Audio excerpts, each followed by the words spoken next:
So we discuss the challenges that we face with people, our loved ones, family, coworkers, friendships, and we have 6 strategies for people to use to assist them in addressing conflicts in these relationships. So if it warrants it, these are awesome strategies for addressing conflict. So, and I think that they're effective in a lot of ways. So the first one is to use I statements, which is your favorite thing.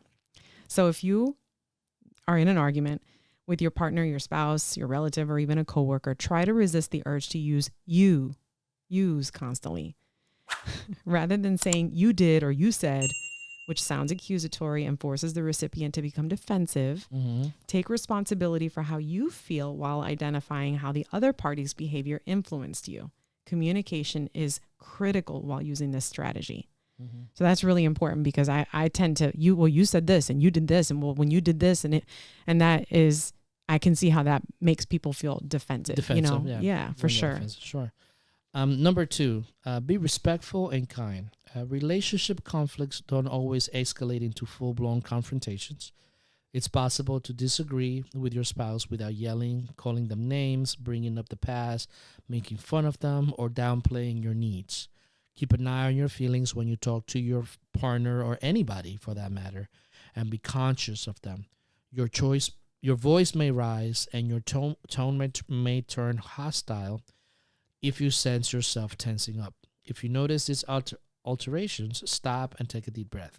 And this is one of the things. That was the thing I was talking about, the 0 to 100. Exactly. This is one of the things that I always kind of like try to preach is be respectful and be kind, and be respectful of the situation, because you may disagree on content, on context, but you shouldn't be disrespectful Which is of what the you individual. what you were just talking about with your work environment situation. Like why there's no reason to be disrespectful. Exactly. My point of view, and asserting your power is not necessary right here. You know what I mean? We can have a conversation. So listen to understand. An active listener is paying attention and understanding what the other person is saying, not counting down the seconds until it's your chance to speak again.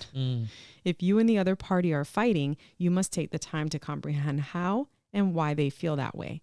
This strategy demonstrates that you are trying to understand their perspective and see things from their point of view.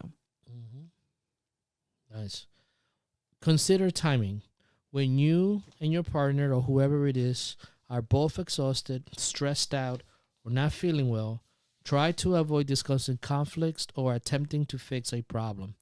Both of you must be in the proper physical and mental state to carry out the talk and arrive at a successful solution.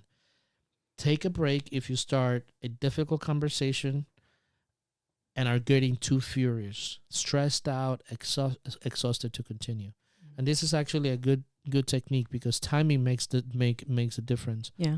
Because when you see yourself agitated or the other person is agitated, it's probably best just to definitely let's just let it die out, walk it down, and then come back and kind of like revisit that stuff. Yeah. I think it will clarity. It clears your mind. Yeah. You know, when you walk away from the situation, you can start thinking about, well, maybe I shouldn't have said this, or maybe I shouldn't have done that, you know. So the 5th strategy is to agree to disagree, which we've talked about. So as long as you are not using, you're not compromising as a means of conflict avoidance, which is really important. It can also be a constructive method to deal with disagreement in a relationship.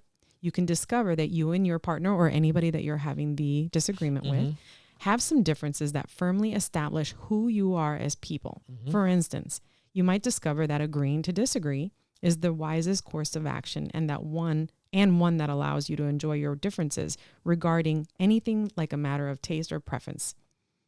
That's what I was just talking about. We both have different things that we appreciate. I'm a day person. You're a night person. You know, you like certain foods. You eat dinner at night. I don't eat dinner. You know what I mean? And that's okay. Live and let live. That's a big one. And finally, when all fails, or to accompany any of the strategies mentioned, seek out a third party such as therapist or mediator. Communicating well is possibly the most crucial skill for managing stress and conflict in a relationship. A therapist or a mediator could be helpful if you're having trouble mastering this skill. You know, that's always like a good idea to get someone in between if the relationship requires it. There's also the point of walking away. Yeah, and in some cases you have to make that difficult decision. And in some cases you do have to make the difficult decision. Yep. In both professional and personal. In both environments. Professional. Yeah, that's important. And personal environments.